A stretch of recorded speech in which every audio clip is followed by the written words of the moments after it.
Hello and welcome to today's July 13th daily news report, as well as ongoing stimulus check package information video.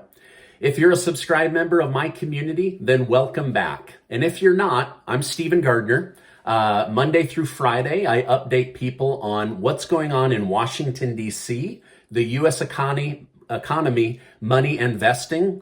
I occasionally release videos about stocks and other smart money tips to my community. So I would love for you to join the community if you're interested in staying up to date on what's going on in the news regarding money.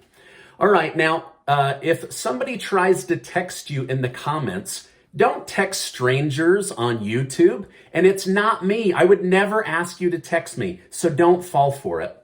All right, now, did you know that Casey and I are giving away over $3,000 in cash and prizes? There's going to be 24 winners. That contest ends in just a couple of days. I'm going to leave a link below so that you can go register to win some of that money. And I'm super grateful to our video sponsors that help us be able to help people in our community. Now, I'd like to thank today's video sponsor, HelloFresh, but I'll tell you more about them later in the video. All right, at the end of this video, I'm going to take 1 minute to tell you about a crazy story, and I would love to hear your reaction. All right, now, two key pieces of information will now be making up some of the decision process on whether to include a fourth stimulus check or not. As you know, 80 plus members of Congress are saying a fourth stimulus check is needed. 7 of those 80 sit on the Ways and Means Committee and sent a letter to President Joe Biden just last month. On the negative side, a key piece of information they will be weighing is that 1,240,000 stimulus checks have never been cashed. This has some groups worried that Congress will say, hey, if 1.2 million people didn't need a stimulus check and didn't cash them, maybe the rest of the country doesn't need another stimulus check either. So the worry is that they're going to base this large number of uncashed checks on the information that they don't need to do another check. Now, the IRS at the same time is also saying that millions of Americans still have not collected their first stimulus check, second stimulus check, or third stimulus check, right? And it's almost like they're blaming people for not having this, even though it's the IRS's duty to get you that. Now, I know for a fact there are people in the community that still have not received this. So you need to reach out to the IRS, possibly use the non-filers tool, or you just need to call them or file a tax return. It's the only way I know of to get you the first, second, or third stimulus check. So I'm hoping that this data doesn't lead Congress to think that because someone doesn't need a check or hasn't received a check or cashed a check, that there aren't tens of millions of Americans that don't need a fourth stimulus check. Now, on a positive note, I read today that stimulus checks lowered poverty from 44 million down to 16 million. That is a huge decrease. However, many of those people are dealing with a fixed income coupled with rising prices. So their income doesn't change, but the money going out has changed. The worry is that if another fourth stimulus check isn't included in the American Families Plan, that 12 million of those Americans will fall back into poverty without additional assistance. Now, according to the CEO of Bank of America, he said he believes that there's still about 60 to 70% of stimulus money just sitting around deposited in people's bank accounts. He says based on spending and how much money they have on deposit, it's his opinion that people aren't spending this money, so more money isn't needed. I, for one, don't buy it. I don't believe this guy, right? I think that the money was spent, used to pay down debt or catch up on bills, used for food. And yes, some of it was put into the stock market. But to say that 60 to 70% of all the hundreds of billions of dollars is just sitting in bank accounts, I don't think that that's correct. Now, I have a lot more to share with you about what's going on in Washington, D.C., but first, let me tell you about today's video sponsor. I want to thank today's video sponsor, HelloFresh. So many of you have signed up with HelloFresh in the past that they've asked me to talk about them again with members of my community. HelloFresh is America's #1 meal kit, and I believe that they can help you save money and time. With the world opening back up, Casey and I asked close friends of ours if we could cook them a HelloFresh meal in their own home. What surprised them most was that everything we needed to cook this delicious meal was shipped right to our house. Not only is it cheaper than going out to dinner with our two families, but this family thought that Casey and I were professional chefs, but it was all HelloFresh. HelloFresh has tons of options and meals to choose from, and they've made planning your week's meals super easy. So go to HelloFresh.com and use code 14Steven to get 14 free meals, including shipping. That's right, HelloFresh is going to give new customers in my community 14 meals and free shipping to try it before you buy it. Now, to make it easy, I'm going to leave a link below. Remember, economists have said that we are now in a K-shaped recovery.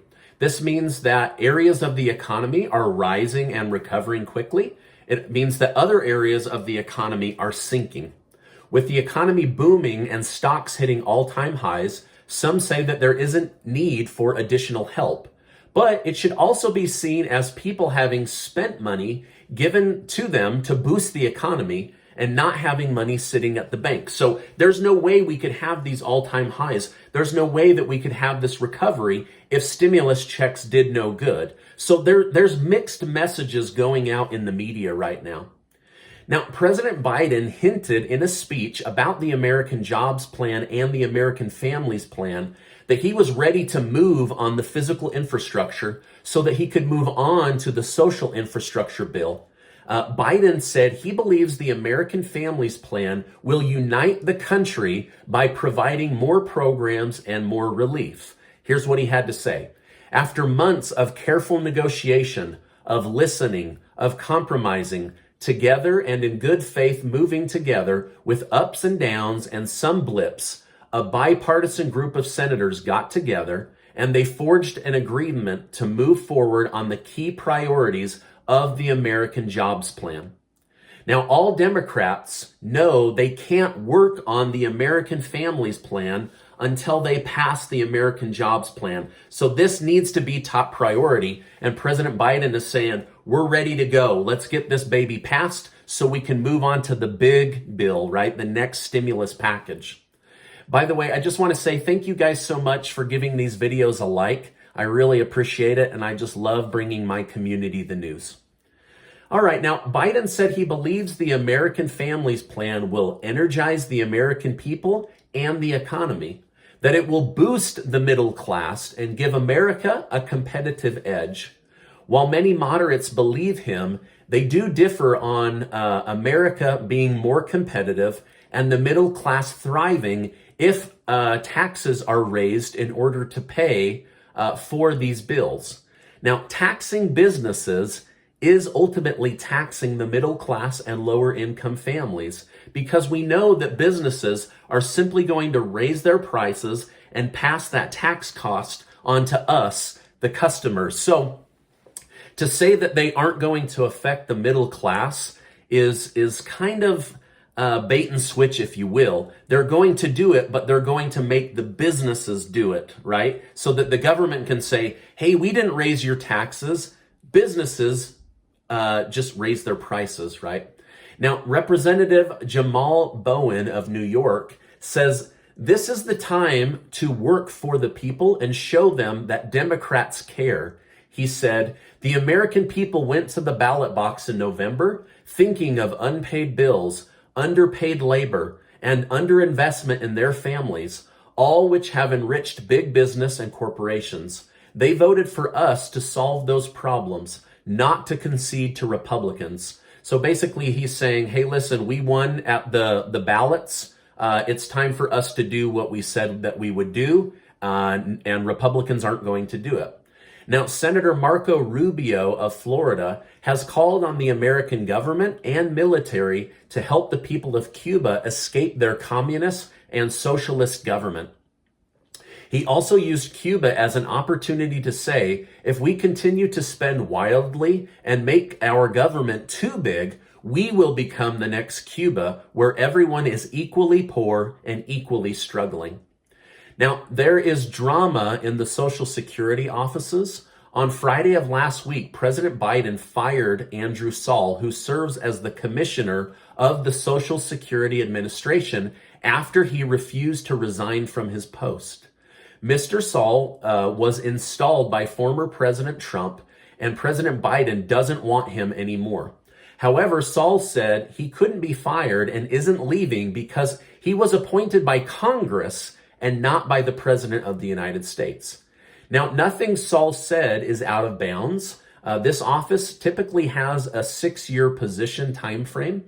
However, Biden's team will likely have him removed and replaced. Right now, one of the biggest talking points in Washington, D.C. is a major change to voting rights. Most Republicans want to see voter ID used in upcoming elections, while Democrats say that voter ID is prohibitive. Last month, a new voter ID law was set to pass in the state of Texas. The Democrat leaders in Texas band together and snuck out of the building so that the bill could not be voted on. The governor said he would be docking their pay for breaking the rules. Now, this same group of Democrat leaders are scheduled to vote again. Instead, they secretly boarded a bus and headed to the airport to go to Washington, D.C. to plead for help from Senate Majority Leader Chuck Schumer. Senator Schumer said that he would gladly meet with this group. However, the governor is now saying leaders are in clear violation of the law and will be arrested. Today, the House of Representatives in Texas voted to have law enforcement track down these lawmakers in D.C., have them arrested, and returned to the state capitol in Austin, Texas. This is a developing story, but it is proof that our country is divided now more than ever. Now, according to Mark Wolf, a lack of stimulus won't be what hurts lower income families the most. It will be the rising cost of gas. Some economists worry that oil will go to $100 per barrel. This means the cost of gas could go up even more. Last week, AAA predicted gas would rise by another 20 cents before the end of the year. Now, however, some are saying it could rise more than $1 by the end of the year. This would put the national average at around $4.30 a gallon, and in some states, close to $6 a gallon. Now, sadly, it seems any stimulus check that could be included in the American Families Plan would likely go to pay for the rising cost of fuel at the pump or the rising cost of food prices at the grocery store. Okay, now a bizarre and crazy story. A man in Michigan decided to install a new deck off the back of his house.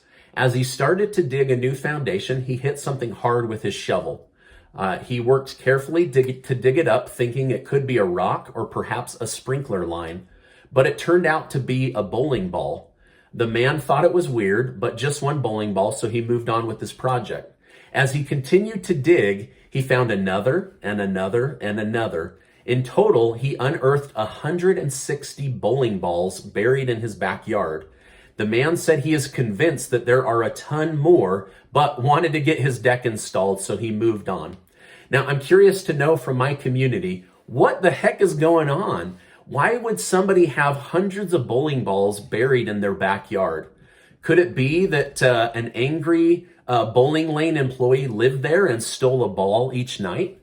Could it be that there's something hidden inside these balls, like maybe buried treasure or money? Or could this just be somebody pulling a prank from the 1950s, hoping that at some point in the future, someone would unearth all of these bowling balls and be completely perplexed? All right, now I want to know your thoughts in the community. What's your reaction to the story? Why did somebody have hundreds of bowling balls buried in the back of their backyard? All right, now this is my update for today. As I know more, I will definitely share more. There's a lot going on, you guys. I know that many of you follow me in this community because you desperately need a stimulus check or access to information about what's going on in the government. I hope you enjoy these updates. I try to bring you the most accurate and honest information that I can. At the same time, I also do money videos about mortgages or stocks or a book that I've read. So if I put something out, don't blast me in the comments, please. I try to be very clear with my titles on what's stimulus and what is not. So anyway, I hope you guys enjoy being members of the community. I certainly enjoy having you. Now, before you go, make sure to sign up for that giveaway that's ending in just a couple of days. Casey and I are going to have 24 winners. 12 will win one of these amazing hats, and 12 are going to win $250 in cash. Also, make sure to check out today's video sponsor, HelloFresh. Their food is delicious, and they have a very generous offer.